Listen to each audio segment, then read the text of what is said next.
Carbohydrates વિશે જોયું. Carbohydrates પૂરા કર્યા એટલે કે સેકેરાઇડ્સ, મોનો, ડાય અને પોલીસેકેરાઇડ્સ બધા.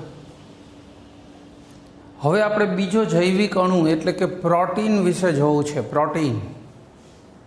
પ્રોટીન ઉપર શરૂઆતનું નોંધપાત્ર કાર્ય એમિલ ફિશર નામના વૈજ્ઞાનિકે કર્યું હતું. Emil Fisher. પ્રોટીન આપણા શરીર માટે બહુ મહત્ત્વનો શરીરનો બંધારણીય ઘટક છે. આ સ્કિનમાં કંઈ વાગી જાય, ચીરો પડી ગયો, કાપો પડી ગયો તો એ સાંધવા માટે પ્રોટીન જ હોય, ગ્રોથ માટે પ્રોટીન હોય. પ્રોટીન છે ને એ જ્યારે ડીએનએ આરએનએ અણુને મળે ને એટલે એમાંથી રંગસૂત્ર બને. પ્રોટીન છે ને એમાંથી ઉત્સેચકો બને. ઉત્સેચકો એ પ્રોટીનના જ બનેલા હોય છે. દૂધ, ચીઝ, મગફળી, કઠોળ, માછલી, માંસ આ બધામાં પ્રોટીન ભરપૂર હોય. પ્રોટીનની જરૂર હોય. ઘણા લોકો જો કે આનો દુરુપયોગ એ કરતા હોય છે નોલેજનો. તમને ખબર હોય તો પ્રોટીન પાવડર બજારમાં મળે. આજે લોકો કસરત કરતા હોય ને પેલું ચલાવતા હોય ને જીમને એવું, ત્યાંથી ઘણીવાર એવા મસલ્સ બનાવવા માટે પ્રોટીન પાવડર આપે, પણ એ લેવું જોઈએ નહીં. પ્રોટીન પાવડરથી મુશ્કેલી થશે ભવિષ્યમાં, કારણ કે જ્યારે લેવાનું બંધ કરશો પછી શરીર એની ખેંચ અનુભવશે. ગ્રીક શબ્દ પ્રોટીઓસ ઉપરથી પ્રોટીન શબ્દ બન્યો હશે એવું માનવામાં આવે છે. બીજું, પ્રોટીનનું જળ વિભાજન એમિલ ફિશરે કર્યું તો શું મળ્યું? જો આ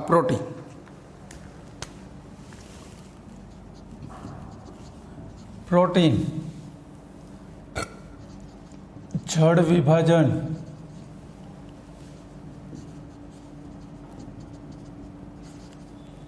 પોલીપેપ્ટાઇડ.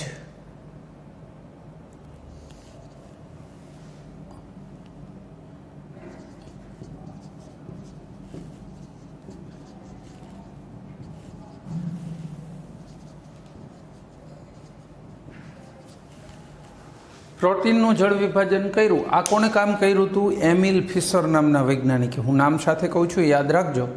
એમિલ ફિશર નામના વૈજ્ઞાનિકે આ કામ કર્યું હતું. પ્રોટીનમાંથી પોલીપેપ્ટાઇડ જળ વિભાજન કરીને અને પોલીપેપ્ટાઇડમાંથી એમિનો એસિડ મેળવાતા. તો એનો અર્થ એવો થયો કે આપણે આ જો પ્રોટીન વિશે બધું ભણવું હોય ને તો પહેલાં કોના વિશે ભણવું જોઈએ? એમિનો એસિડ્સ કેટલા પ્રકારના હોય, કેવું બંધારણ હોય, બધું જ કઈ રીતે જોડાય અને પોલીપેપ્ટાઇડ બને એ, અને પોલીપેપ્ટાઇડમાંથી પ્રોટીન કઈ રીતે બને એ સમજી લો એટલે થઈ જાય પ્રોટીન વિશે વાત પૂરી. આ જે એમિનો એસિડ્સ છે એની જ તો હવે વાત કરીએ. પહેલી ચર્ચા કોની કાઢીશું? Amino acids. એમિનો એસિડ્સ છે એનું બંધારણ આવી રીતનું હોય: NH2 CH COOH અને R. આના પછીનો કાર્બન આલ્ફા કહેવાય, પછીનો કાર્બન બીટા. કુદરતમાં આવા આલ્ફા એમિનો એસિડ પુષ્કળ પ્રમાણમાં મળે છે. કુલ ટોટલ જુદા જુદા પ્રકારની વાત કરો ને તો આમને એમિલ ફિશરને 20 પ્રકારના એમિનો એસિડ મળ્યા હતા. ટોટલ કેટલા પ્રકારના? 20. જો બીજા કાર્બન ઉપર એમિનો ગ્રુપ હોય તો બીટા કહેવાય, બીટા એમિનો એસિડ. ત્રીજા ઉપર હોય તો ગેમા, ડેલ્ટા. આ જે મેં લખ્યો છે ને એ COOH પછીનો carbon alpha, alpha amino acid કહેવાય. આલ્ફા ઉપર એમિનો હોય એવો એસિડ. આવા એમિનો એસિડના જે ટ્રાઇવલ નેમ છે, ટ્રાઇવલ નેમ એટલે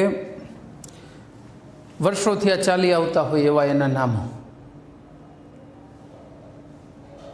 પહેલો જ એમિનો એસિડનું નામ પડ્યું ગ્લાયસિન. ગ્લાયકોઝ એટલે ગળ્યું થાય. જો ગ્લુકોઝ બધામાં ગ્લાયકોસિડિક બંધ આપણે કહેતા હોય છે ને, એ બધું ગળિયાપણાની નિશાનીને દર્શાવે છે, ગળ્યું દર્શાવે છે. સ્વાદે ગળ્યો હતો એટલે એનું નામ શું પડ્યું? ગ્લાયસિન. ટાયરોઝ એટલે ચીઝ. ટાયરોઝ શબ્દનો મતલબ શું થશે? ચીઝ. તો એના ઉપરથી ટાયરોસિન. એમિનો એસિડના નામ એવી રીતે પાડવામાં આવે છે, કાંઈ ક્યાંથી મળી આવ્યું એ દર્શાવે. ચીઝમાંથી મળી આવ્યું એટલે એને ટાયરોસિન કીધું. તો આ સંયોજનો જેમાંથી મળ્યા છે એમાંથી અથવા એનો કોઈ ગુણધર્મ દર્શાવે એવી રીતના નામકરણ આપવાની પ્રથા થઈ. ગ્લાયસિન, એલેનાઇન, ફિનાઇલ એલેનાઇન, ટાયરોસિન, ટ્રિપ્ટોફેન એવા નામો એને મળ્યા. થ્રિઓનિન, સેરિન, સિસ્ટાઇન, ગ્લુટારિક એસિડ, બરાબર છે, એસ્પાર્ટિક એસિડ, આવા બધા નામો મળ્યા. પણ આ નામોમાં બહુ વર્ષો પહેલાં ડૉક્ટર માર્ગારેટ થ્રેચર, આ ડૉક્ટર માર્ગારેટ હતી ને, બાયોલોજિસ્ટ હતી, આ નાના ઉપર રિસર્ચ કરતી હતી, ઘણું વધારે ડિટેલ સ્ટડી કરતી હતી પ્રોટીનનો. તો આ લેડી ડૉક્ટરે શું જોયું કે આ બધાના નામ જ્યારે લખવા ટાઈપ કરવા જાય ને ત્યારે લોટસ નામનો પ્રોગ્રામ આવતો હતો. અત્યારે જે આપણે એક્સેલ સીટ આવે છે ને એ જગ્યાએ ડોઝ બેઝ લોટસ આવતું હતું. એમાં દરેક એક સેલની અંદર વધીને 256 અક્ષરો લખી શકો.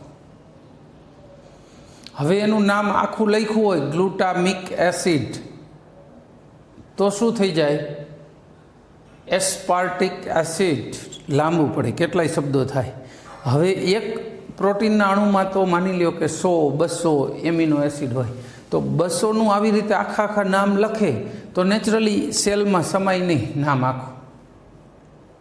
પ્રોટીનનું આખું નામ સમાતું નહોતું એટલે એને સરળતા ખાતર શું કરી નાખ્યું, દરેકને ત્રિઅક્ષરી નામ આપી દીધા, 3 અક્ષરવાળા.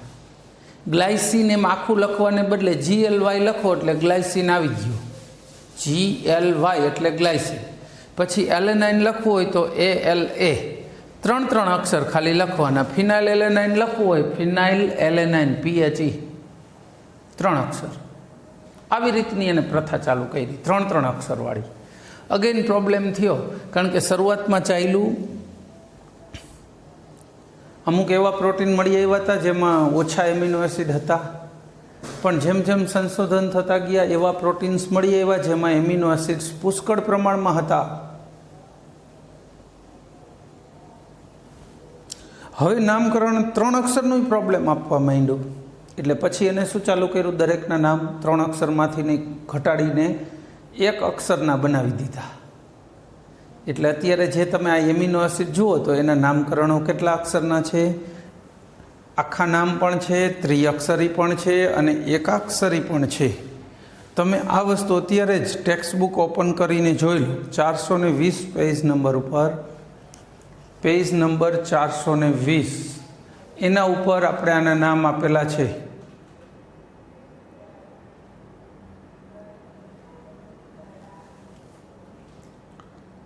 વીસ 21 ઉપર. હવે ખોલી જ છે બુક તો સાથે સાથે જરા એમાં બાકીની બાબતો પણ દર્શાવી દઉં. ચોપડીમાં એક ટેબલ બનાવ્યું છે જેમાં આરના જુદા જુદા બંધારણો લખ્યા છે. જો કુલ ટોટલ કેટલા આવા એમિનો એસિડ મળી આવ્યા હતા? 20. આરનું જુદું જુદું બંધારણ લખ્યું છે. છેલ્લું એક જે પ્રોલિન હશે ને, છેલ્લે પ્રોલિન હશે, જો રાઈટ સાઈડના પેજમાં છેલ્લે પ્રોલિનમાં આરનું બંધારણ નથી, આખું સ્ટ્રક્ચર છે. કારણ કે એવું ચક્રીય રચના છે, ખાલી આરને અલગ ન પાડી શકાય. NH સાથે અહીં રિંગ બની જાય, ચક્ર બને છે, એટલે NH2 નથી, અહીંયા NH છે, એટલે પ્રોબ્લેમ છે. પ્રોલિન સિવાય બધામાં આરનું સ્ટ્રક્ચર આપ્યું છે. ત્રિઅક્ષરી નામો આપ્યા છે ને એકાક્ષરી આપ્યા છે ને આખા આપ્યા છે.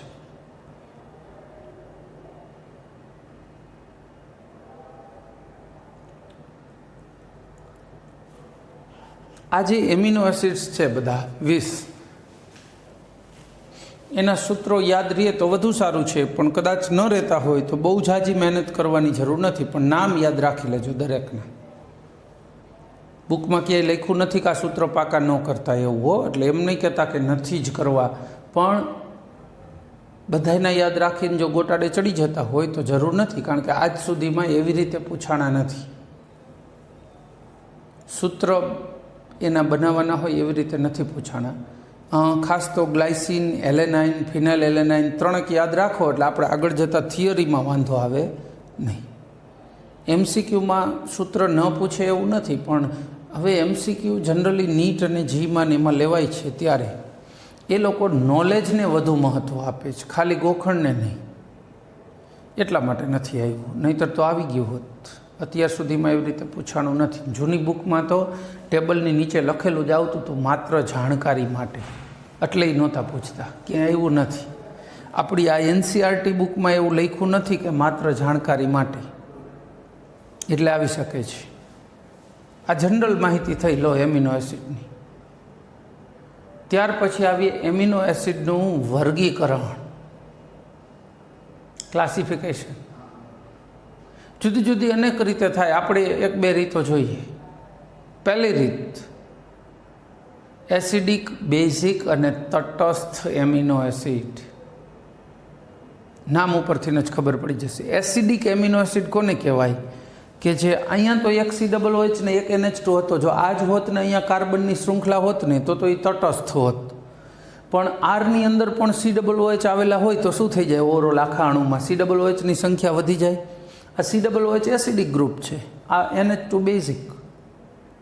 બેયની એસિડિકતા ને બેઝિકતા લગભગ સરખી જ છે, એમાંય પ્રશ્ન નથી. જો બે સરખા હોત ને સંખ્યામાં તો એ અણુ તટસ્થ બને. જેમાં આરની અંદર COOH વધુ આવેલા હોય તો એ અણુ આખો કેવો બની જાય? એસિડિક. જેમાં NH2 વધુ હોય તો બેઝિક. અને માની લ્યો કે આરમાં NH2 અને COOH હોય જ નહીં તો તટસ્થ. આરના બંધારણો તો આપ્યા જ છે ટેબલમાં, એટલે તમે એના ઉપરથી જજમેન્ટ લઈ શકો કે કયા એસિડિક થશે, કયા બેઝિક ને કયા તટસ્થ થઈ શકે. બીજી રીતે વર્ગીકરણ જોઈએ. આ 20માંથી 10 એમિનો એસિડ એવા છે જે ખોરાકમાં લેવા પડે, શરીરની અંદર બને નહીં.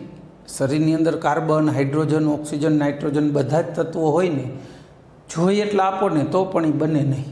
બહારથી ખોરાકમાં રેડીમેડ લેવા પડે. વનસ્પતિઓમાં, કોઈ બીજા પ્રાણીઓમાં જ્યાં હોય એમાંથી રેડીમેડ શરીરે લેવા પડે. આપણું શરીર એનું સંશ્લેષણ કરતું નથી. તો એવા એમિનો એસિડને આવશ્યક એમિનો એસિડ કહેવાય. જો હવે આ વસ્તુ તમને ટેબલમાં દેખાશે, ટેબલ પૂરું થાય ને ત્યાં નીચે લખ્યું હશે સ્ટાર કરીને, આવશ્યક એમિનો એસિડ છે ખરું? બરાબર રિફર કરો બુકની અંદર, એ ટેબલને બરાબર રિફર કરો. આવશ્યક એમિનો એસિડ શરૂઆતમાં ગ્લાયસિન, એલેનાઇન હોય તો એ બિન આવશ્યક છે, એટલે એમાં ફુદરડી નહીં કરેલી હોય, એ બિન આવશ્યક છે. પછીના જે વેલિન, લ્યુસિન એવા આવશે, બરાબર છે, આઇસોલ્યુસિન, એ બધા કેવા છે? આવશ્યક છે. એમાં સ્ટાર કરેલો છે, ફુદરડી નાની. અને એ એટલે સંપૂર્ણ બંધારણ એ કોની ઉપર લખ્યો હશે?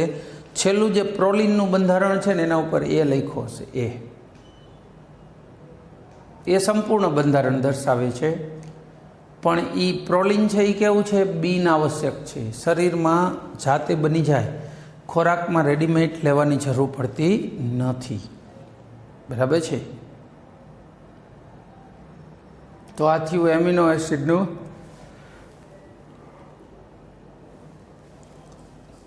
વર્ગીકરણ. ફરીથી એકવાર કહી દઉં, આપણા શરીરમાં જે મળે છે એમિનો એસિડ કુલ કેટલા પ્રકારના મળીએ? એવા ટોટલ બધા થઈને 20 પ્રકારના. બરાબર છે. અને બધા કેવા હતા? આલ્ફા એમિનો એસિડ હતા.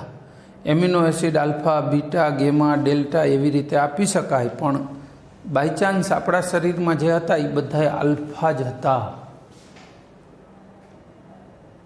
બીજું, આ 20 એમિનો એસિડનું વર્ગીકરણ 2 રીતે આપણે વર્ગીકરણ કર્યું. કઈ 2 રીતે કર્યું? નંબર 1, COOH અને NH2ના આધારે. જો COOH વધુ હોય તો એને કેવો કહેવાય?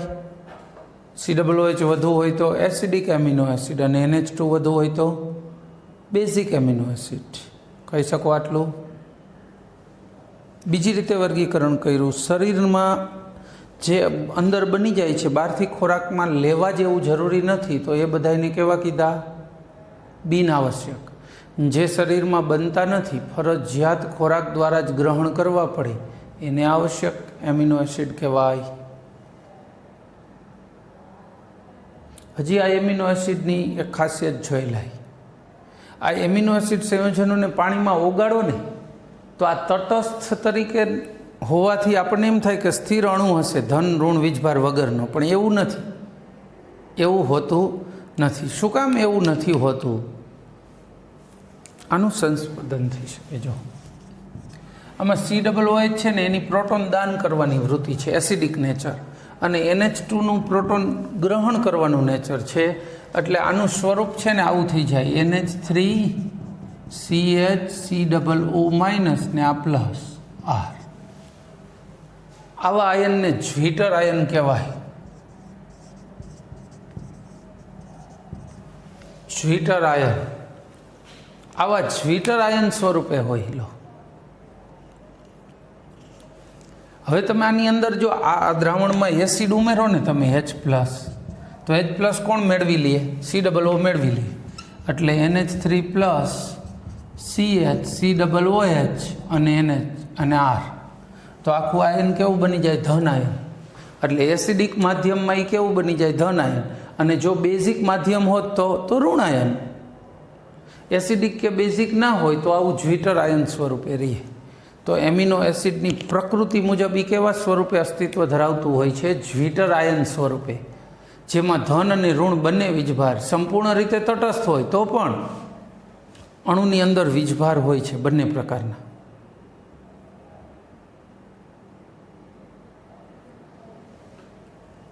કુદરતમાં મળતા બધા એમિનો એસિડ છે ને L પ્રકારના છે. L એની જરા વાત કરી દઈ.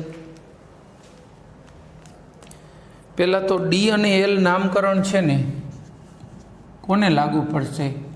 જેમાં કિરાલ કાર્બન હોય એવા અણુઓમાં. કિરાલ કાર્બન કોને કહેવાય?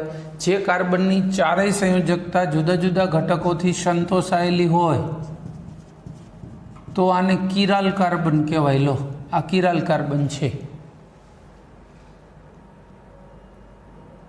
કુદરતમાં મળતા એમિનો એસિડ L પ્રકારના જ હોય છે. L એટલે NH2 છે ને ડાબી બાજુ હોવો જોઈએ દર્શાવવામાં. અને બીજું એક ધ્યાન રાખવાનું, જ્યારે આવું દર્શાવતા હોય ને ત્યારે કાર્બનની શૃંખલા ઊભી લખાય. પાવરફુલ ક્રિયાશીલ સમૂહ ઉપર લખી દેવાનો, અથવા વધુ ઓક્સિડાઇઝ્ડ કાર્બન ઉપર. અહીંયા H ડાબે જમણે H અને NH2 કાર્બનની શૃંખલા ઊભી. આમાં NH2 ડાબી બાજુ હોય એવી રીતે લખાય જનરલી, કારણ કે કુદરતમાં મળતા બધા આવા L પ્રકારના જ છે. એક પેલો ગ્લાયસિન છે ને એમાં D કે L નામકરણ લાગુ પડતું નથી. ગ્લાયસિનમાં શું કામ ન લાગુ પડે? NH2CCOOH H અને અહીંયા H, આને ગ્લાયસિન કહેવાય. આ ગ્લાયસિનનું સૂત્ર છે. આ એલેનાઇન છે. એલેનાઇનમાં બાકી બધામાં ચાલે 19-19માં. આમાં કિરાલ કાર્બન નથી, એક કાર્બન ઉપર 2 હાઇડ્રોજન છે. જો તો ગ્લાયસિનમાં કોઈ કિરાલ કાર્બન આવેલો નથી, માટે ગ્લાયસિન કેવો થઈ જશે? ગ્લાયસિન બિન કિરાલ કાર્બનવાળો અણુ છે, એટલે એને DL નામકરણ લાગુ પડે નહીં એવો થઈ જશે. જ્યારે બાકી બધામાં D અને L નામકરણ લાગુ પડે. પણ લખતી વખતે આ રીતે લખવું જોઈએ, NH2 હંમેશા ડાબી બાજુ. તો આ વાત થઈ કોની? Amino acid. એમિનો એસિડની પૂરક માહિતી બધી જ અહીંયા પૂરી. હવે આવા એમિનો એસિડ કઈ રીતે જોડાઈને પોલીપેપ્ટાઇડ બને છે એ સમજવું છે, અને એમાંથી પ્રોટીન કઈ રીતે.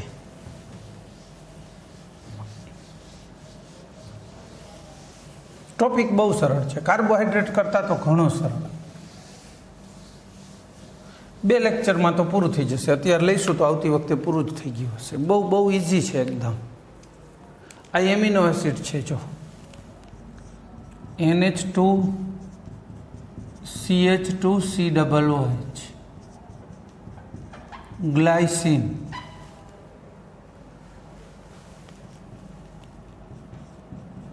NH2CH2COOH CH3,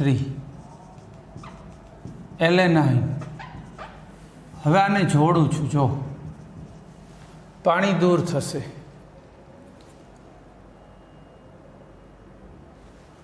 આ OH અને આમાંથી H દૂર થશે પાણી રૂપે, અને એ 2 જોઈન્ટ થઈ જશે. પણ લખો ત્યારે હંમેશા એ ધ્યાન રાખવાનું, NH2 ડાબી બાજુ લખવાનો, એને N અંતસ્થ અવશેષ કહેવાય, N બાજુનો છેડો એમ. NCH2CO, પછી NH, CH3, COOH. આ ડાયપેપ્ટાઇડ થયો કહેવાય. એમિનો એસિડ બે જોડાય તો જે બને એને ડાયપેપ્ટાઇડ કહેવાય. આ જે વચ્ચે એમાઇડ બન્યો ને CONH એટલે એમાઇડ ગ્રુપ કહેવાય. આ એમાઇડ બંધને પેપ્ટાઇડ બંધ કહેવાય. અને આનું આખું નામ લખવું હોય તોય થાય. ઇંગ્લિશમાં ગ્લાયસાઇલ એલેનાઇલ. છેલ્લાનું નામ એમ રાખવાનું, આગળનામાં આઇલ લગાડતું જવાનું. ગ્લાયસાઇલ એલેનાઇન. આ નામકરણની એક ખાસિયત છે, વચ્ચે ક્યાંય સ્પેસ છોડવાની નહીં, સીધું લખી જવાનું. સ્પેસ જ નહીં, શબ્દ ક્યાંય પાડવાનો જ નહીં. ગ્લાયસાઇલ આઇલ લગાડી દેવાનો. આને કદાચ ઘણી ચોપડીઓમાં ગ્લાયસીલ લખ્યું હોય, સીલ કે સાઇલ SYL થાય ઇંગ્લિશમાં. આપણે ઇંગ્લિશ ઉપરથી ચાલે છે. ગ્લાયસાઇલ છેલ્લાનું નામ એમનેમ એલેનાઇન. જેટલા આગળ હોય ને એમાં આઇલ કરી દેવાનું છેલ્લે.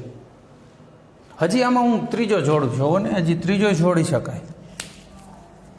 આપણે ત્રીજો જોડીશું ફિનાઇલ એલેનાઇન, NH2CH3OH. આ કોનું સૂત્ર થઈ ગયું? ફિનાઇલ એલેનાઇન. હવે આમાંથી પાણી દૂર થશે. કઈ રીતે પાણી? OH અહીંથી ને H આમાંથી પાણી દૂર થશે. તો એ જોઈન્ટ થશે ને, જોઈન્ટ કરીને બતાવીએ. NH2CH2CONH.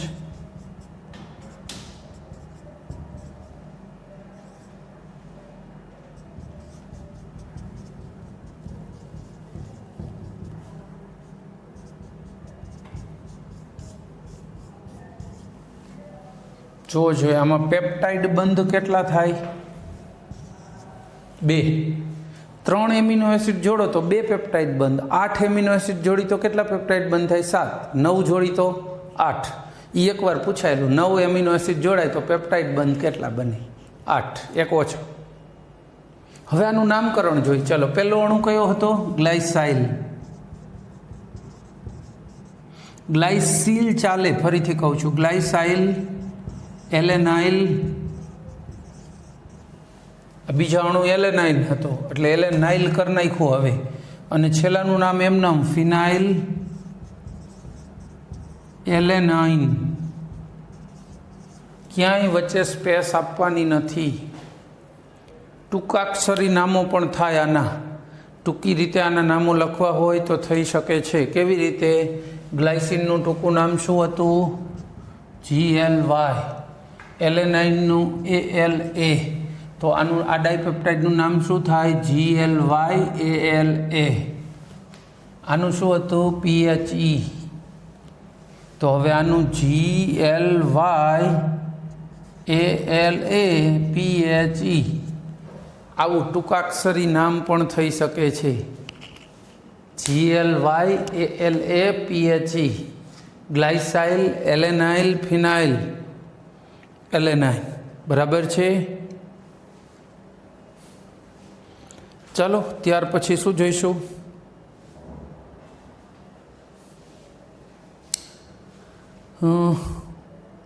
આમેની થોડીક બાકીની વિગતો આપી દઉં. લો, મેં શું કીધું? એન અંતસ્થ કઈ બાજુ લખાશે? ડાબી બાજુ. એટલે નામકરણ અહીંયાથી ચાલુ થાય, COOH સુધી જવાનું. છેલ્લો જેમાં COOH હોય એનું નામ એમ લખાશે. આ ટ્રાયપેપ્ટાઇડ થયો. આમાંથી જીનિટ માટે કેવી રીતે અને કેટલું પૂછાણું છે એની થોડી વાત કરી દઈએ એટલે લેક્ચર પૂરો કરીશું. એકવાર એવું પૂછાયેલું કે આવા 3 એમિનો એસિડ જોડો તો કુલ કેટલી શક્યતાઓ છે? એનું કારણ તમને કહું. આવી રીતે જોડ્યા એના બદલે હું રિવર્સ જોડત ને, આને પહેલાં જોડત ને આને પછી જોડત, તો જે બને ને એ એલેનાઇલ ગ્લાયસિન બને. એના ગુણધર્મો ગ્લાયસાઇલ એલેનાઇલ કરતાં અલગ હોત. બેને ક્રમ બદલે ને તો ગુણધર્મો બદલી જાય. તો તમારી પાસે 3 પ્રકારના એમિનો એસિડ હોય, A, B અને C. તો કુલ કેટલી ગોઠવણી થાય? જો, એક આ ગોઠવણી, પછી બીજી ACB, પછી ત્રીજી BCA, BAC, CAB, CBA, તો કુલ કેટલી ગોઠવણીઓ થશે? 6. 4 હોય તો વિચારીજો, 4 હોય એટલે 8 નો થયો, 3 દુ ને 6, 4 દુ 8, એમ ન ગણતા, ઘણી બધી વધી જાય, કરોડોમાં થઈ જાય લો ને.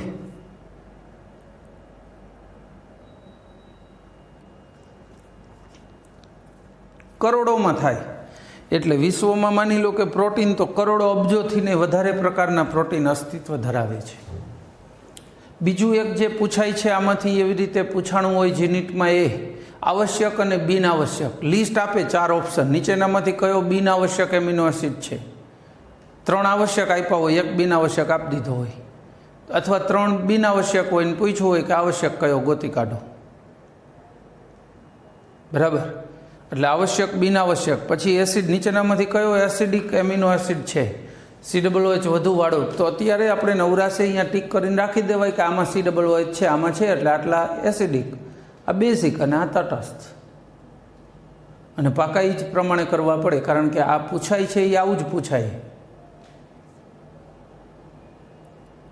આજ સુધીમાં ક્યારેય નથી પૂછ્યું કે ગ્લાયસિન એટલે ગળિયો હતો એટલે ગ્લાયસિન નામ પડ્યું. ભાઈ એ તો જાણકારી કહેવાય, એ પછી પૂછવા માટે નથી. ટેકનિકલ નોલેજમાં એનો સમાવેશ ન થાય. જાણકારી જરૂરી છે પણ એનો ટેકનિકલ નોલેજમાં સમાવેશ ન થાય.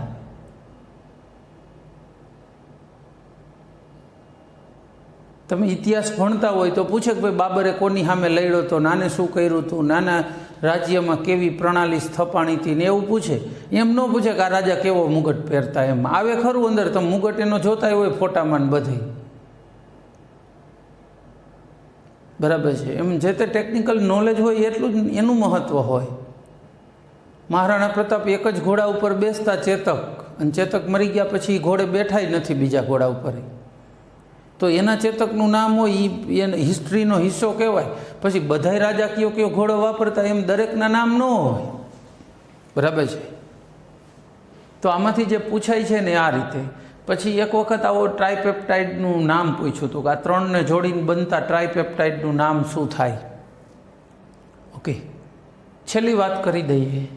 આજે એમિનો એસિડ 2 જોડાણા તો ડાયપેપ્ટાઇડ થયો, આ 3 જોડાણા તો શું કહેવાય? ટ્રાયપેપ્ટાઇડ.